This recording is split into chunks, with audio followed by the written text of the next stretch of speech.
Hello, my name is Nicole White, and I am a health and wellness coordinator with Fulton County Government. And this is your Wellness Moment. Today, joining us on Wellness Moment is a very special guest, one that is near and dear to my heart, and that just happens to be my sister, Tamara Mobley. Hi, Tamara.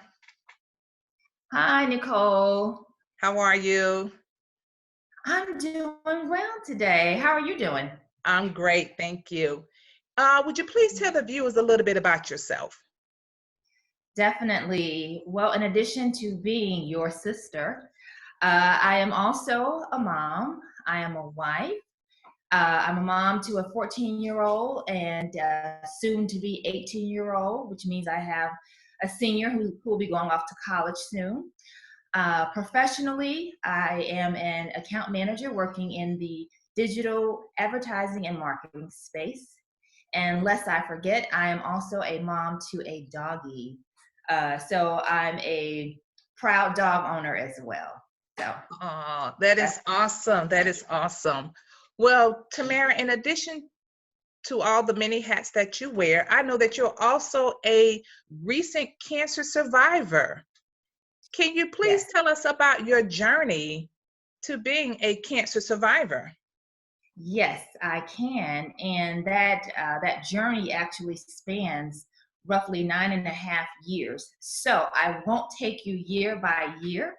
However, I will just give you a brief overview of it, and we can go from there. But anyway, so in 2009, at the tender age of 33, I was diagnosed with a blood cancer called multiple myeloma. Initially, of course, I had no idea what that meant, but I didn't have time to research it or anything like that. But understanding that I was diagnosed with a blood cancer that required chemotherapy, immediate chemotherapy, actually. Chemotherapy. Over the years, I, soon after being diagnosed, underwent a stem cell transplant. Roughly 3 months after the diagnosis, I had that stem cell transplant. The goal of a transplant for anyone is to put you in a place of remission. Unfortunately, that was not necessarily my result. However, it did get my cancer levels down to a more manageable level. So after that stem cell transplant, I actually then underwent chemotherapy for about 9 years. That included going to the cancer treatment center, receiving infusions, actually twice a week. So it was a big deal, I guess. It took up a lot of Mhm, my time. I mhm, was there twice a week. I went through every single week, except I would get 1 week off a month. So I went 3 consecutive weeks. I get a week off, and then I just start that process over. And I did that for about 9 years. And I was on 2 additional clinical trials during that period. And most recently, in 2018, I underwent one of their latest and greatest clinical trials called CAR T cell therapy. And that clinical trial actually put me into remission. So because of that study, because I, was willing to participate in a trial, which also included me giving my T cells to a drug company. They took my T cells, they sent them off to this drug company who re-engineered my cells. They then returned those cells back to me so that they would recognize a cancerous cell and that they would ultimately kill them. Um, I was in the hospital for about 2 weeks during that time because your immune system is definitely compromised. And throughout those 2 weeks, I had a lot of time to sit and do some introspection. And, but ultimately, when I came out, it resulted in me being in a place of remission, which I'm extremely happy to be in today. Wow. Well, congratulations. And, I'm extremely happy for you. The entire family is happy for you. And I couldn't be more thankful. On Wellness Moment, we talk about all things wellness. And considering everything that you have gone through and even the pandemic that we're living in right now, how would you define wellness? Wellness for me actually is being having a conscientious state of how you're feeling across all levels. Mm, Being conscious of that. And when I say across all levels, I'm talking about physically, how does my body feel? Mentally, am I stressed out? Am I pushing myself beyond my limits? Is it taxing on my brain?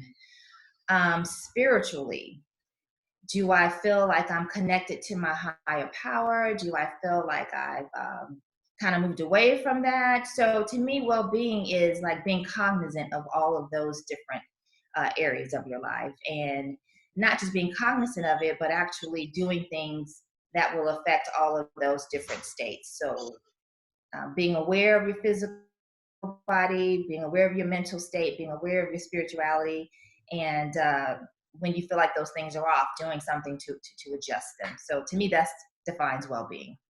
Long definition, but right. Great definition. Okay. So basically sounds like you're saying it includes the physical, the mental, and the spiritual. yes, yes, and emotional actually, but Mm, yeah. and emotional. Wow. Well, can you tell us what type of things are you doing to maintain your wellness? Um, I think I'm doing well. First of all, I think I'm doing okay to maintain my wellness. I know this is like you said, this is a pandemic. I think it's made some people shift their priorities, and so I too have had to shift mine in terms of what I'm doing. But I am waking up in the morning. I'm lighting a candle. I'm trying to Okay. set a mood Mm, because being for me, my mental clarity and my emotional state mean a lot. okay. How I start my day, I think, has a lot to do with how I'll end my day. Mm-hmm. So Mm-hmm. I'm lighting a candle. I'm trying not to ultimately think about all the things I have to do before I get out of bed. I'm aware that I have a lot to do, but I'm still trying not to start my day thinking about those things. Okay. Um, I'm taking a shower. I know it sounds little, but it actually is a big deal in terms of me mentally preparing to take on the day.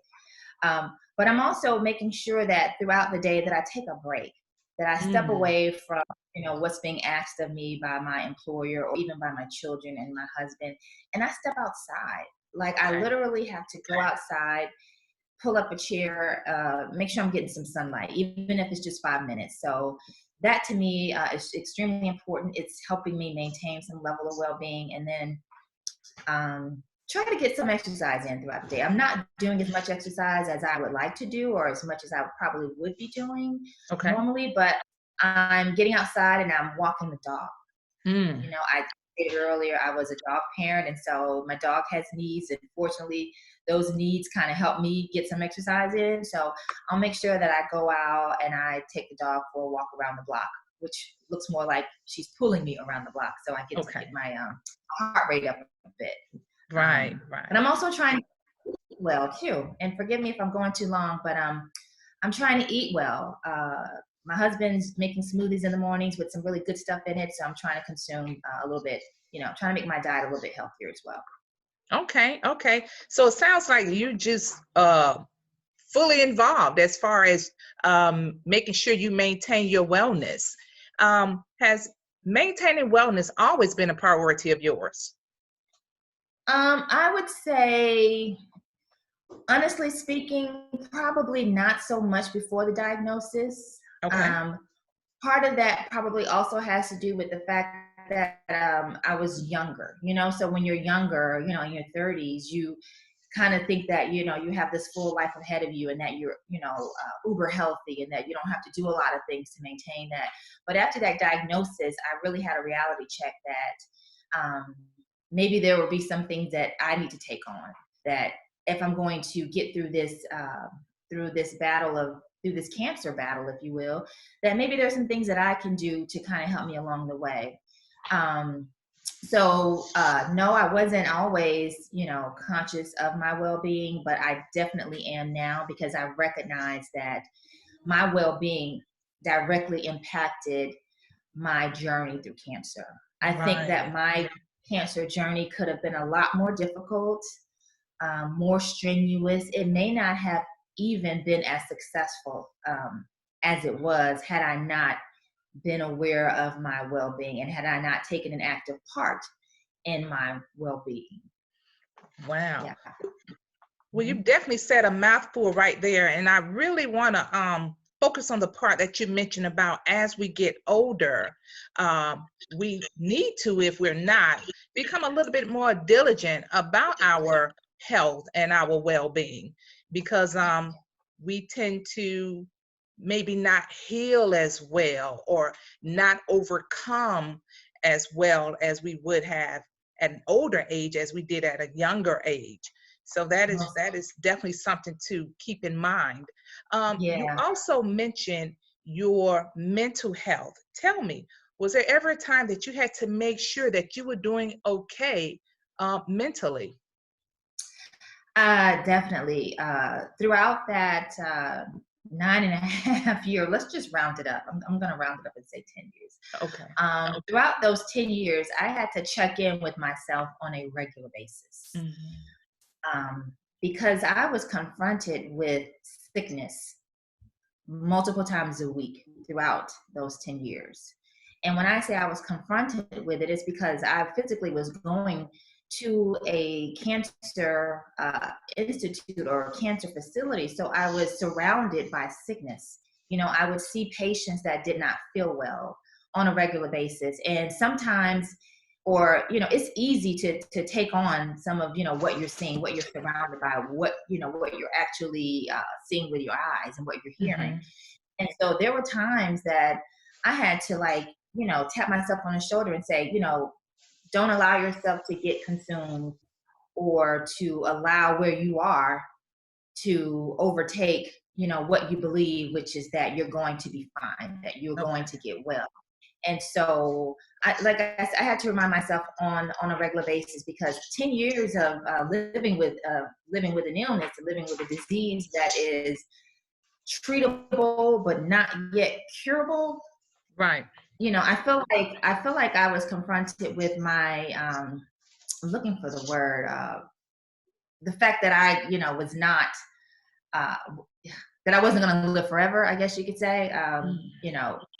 So it's like, but I do want to live forever. And if I want to live forever, or at least for a long, long, long time, Mm-hmm. Mm-hmm.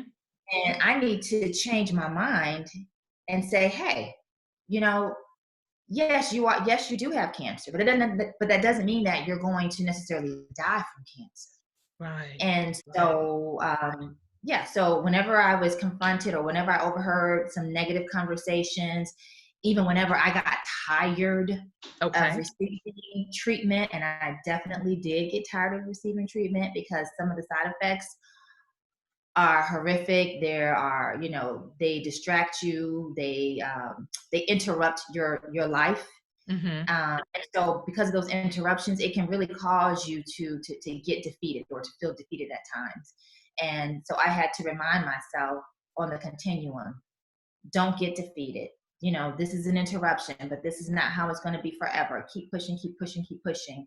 Right. And, um, you know, so yeah, so there were times when I might have felt a little depressed, but I didn't stay there, because I couldn't afford to stay there. I have people that depend on me, little ones that Absolutely. depend on me. Mm-hmm. And because they depended on me, then I needed to rise to the occasion. So, but did I feel defeated at times? Did I feel depressed at times? 100%. But I couldn't stay there. Right. So it sounds like what you're saying is it was almost what you were thinking. And there were times when you had to change your thought process because you did not want to feed into the negativity, if you will, because you were depending on you, your children were depending on you, your husband were depending on you, and you just made up in your mind that, hey, I have to get better. And it starts with the way I'm thinking. Exactly. Yes, Okay. yes, yes, Okay. yes. That makes a lot of sense. Mind over matter. Mind Mind over over matter. matter. Absolutely. Well, you also mentioned spirituality. Tell me, how did your spirituality play a part in you on your cancer journey? And also, as far as wellness is concerned, where does spirituality fall in all of this? Spirituality definitely does play a major role. And if I'm being honest, probably the largest role in Okay. my, in my recovery, if you will, Mhm. and just in my sustaining that mental state that I needed to be in. Fortunately for me, I had a relationship with Christ before this began. I was not unfamiliar with the word. However, I will say that I've gotten more familiar with it. Okay. I knew that no matter what amazing facility that I went to, no matter how amazing my doctor or medical team is, and they are Mhm. Mhm. probably the best in the state. Okay. I didn't just say the best in this country. Mhm. No matter how amazing they are not God. They are Mm. not the ones that created me. And so I thank God, for having this medical team. But I also had to thank God that he would get me through it. The Right. word Right. tells me that by Jesus' stripes I am healed. And the word tells me that healing is mine. I have to receive it. And so guess what I did? I had to take a pill every single day, uh, multiple pills every Okay. single day for 10 years. And at the very beginning, I would, take this pill. And honestly, at the beginning, I was nervous about, okay, when I take it, how's it going to make me feel? Am I going to feel ill when I take it? Am I going to feel tired? Am I going to feel, I don't know. I didn't know what I would feel like taking all this medication. So I started to take the pills. And when I took a pill, I would say, I believe I received my healing. And Okay. that made it easier for me to take it every day. So I was like, when Mm. I take this pill, I'm receiving healing. I'm receiving healing by faith, and that's what the Bible tells me. That's what my pastor reinforces when I go to church, and Okay. so I had to make that a part of just like my mantra. I had to make that like a daily confirmation and affirmation that I believe I received my healing. So I said that all the time. I mean, I got blood draws. They took so much blood from me. It's incredible. Mm. And there were times when my veins didn't want to give the blood. And at those times I would say in my head, I can do all things through Christ that strengthens me. Like that's Okay. what I said to myself. And when I would say that, it's like the floodgates would open and all of a sudden the blood would start flowing. So Wow. I saw the results of my spirituality, Okay. and I felt better, and so it's working for me. And so, yes, spirituality plays a major role in my day to day, and it played a major role in that diagnosis, in that Mhm. treatment, and now Okay. ultimately in my recovery. Wow. So, again, I'm not trying to just recap everything you're saying, but what I gathered from that is at times when you didn't have anything to give, and maybe at a time when your mental state of mind may have been a little shaky, you had to draw from a higher power. You got it. I did. I had to, because I wasn't going to lift myself up by myself. But I knew Okay. that there were outlets for me to lift myself. And for me, that outlet or that shoulder to lean on or that place where I found strength Uh-huh. and was through my relationship with Christ and understanding what he said for me. And, God said that he'll perfect anything that concerns me. And I had a lot of concerns. And Right. so Right. I it remember. was I helpful. remember. Yeah, Hmm. I Hmm. had a lot. I had a whole lot. And so, no matter how amazing the doctors were, like I said, or how amazing my husband is, or my family, Hmm. they can only do so much. I Right. thank God for that. They can only do so much, but I knew who could do everything. Right. And so, Well, yes. well, let me jump in right there because you mentioned your family, and I know you are married and you have a high school senior and a sweet, sweet, sweet 14-year-old. Um, how does your family play a part in your wellness? Well, you know what? My children were very young when I was diagnosed. So Okay. they were 3 and 7 at the Mhm. time. And honestly, I think that them being so young probably helped because they couldn't fully understand maybe, what mommy was going through or what cancer was or what it was doing to me. What they understood was that that they could help me, and they could Okay. help me by washing their hands when they came into the house, by using hand sanitizer. So they actually adopted some really good, hygiene practices early on. Um, but they were a huge part because they were my inspiration to get better. Mm-hmm. As they got older, they did realize because they saw me going off to Emory, all the time, and so they would ask me, and you know what, they were watching commercials. They saw cancer commercials, and they saw the commercials talking about, winning the fight. And so they Okay. would even say to me, "Are you winning the fight?" And they were Mm-hmm. my little reminders to keep winning the fight. Right. So, and my husband has definitely been a huge champion from the very beginning, Okay. you know, staying in the hospital with me overnight, Mm-hmm. um, making sure that I made it to my doctor appointments, being in the room to answer the questions, um, just, just being like, going, showing up with me. Like I never Right. felt like I was alone. I always had him, the boys, I have my family, Okay. there to accompany me. So I could not have gone through this without the level of support that I've gotten from them. But Okay. yeah, Well, it was a family effort, a family affair. right. Well, we're almost running out of time, but I want to get your input on this because a lot of my viewers may not have the same type of support that you have. Some of them may even live alone.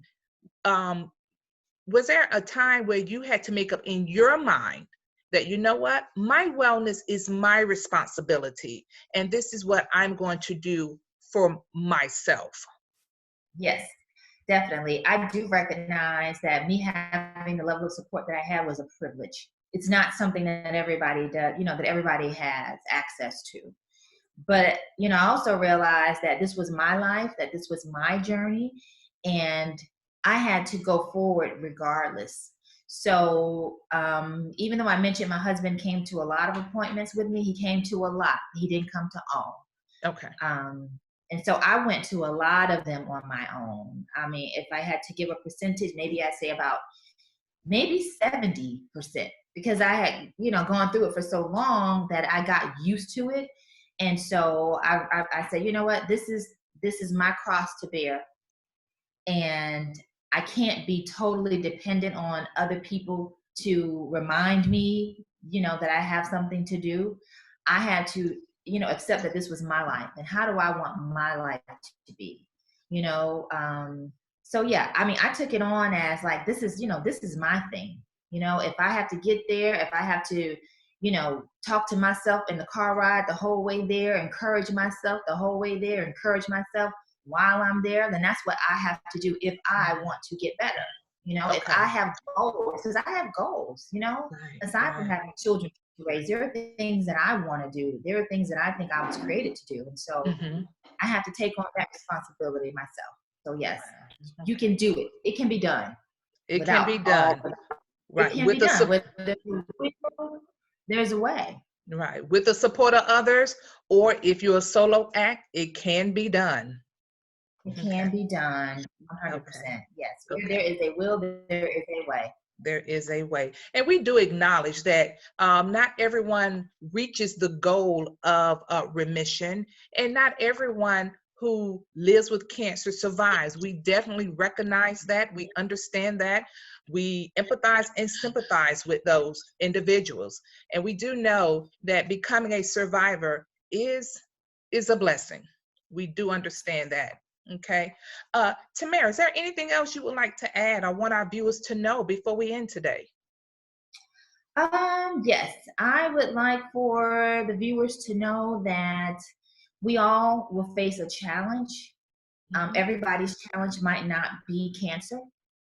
It could be depression. It could be an employment or unemployment situation. It could be having just a difficult home life.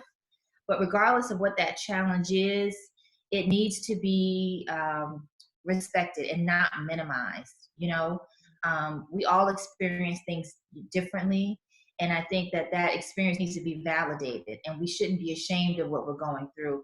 But we also need to know that, and I hate to sound so cliche, but trouble don't last always. I think if we stay focused on this too shall pass, Mm-hmm.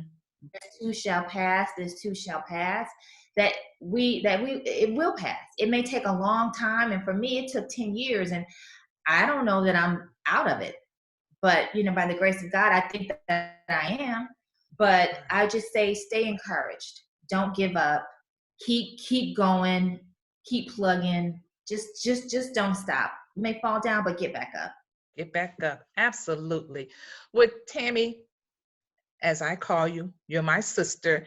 Thank you so much for joining me on Wellness Moment. I want to thank my viewers for joining us on Wellness Moment, where our overall goal is to inform and inspire. Thank you again, and until next time, be well.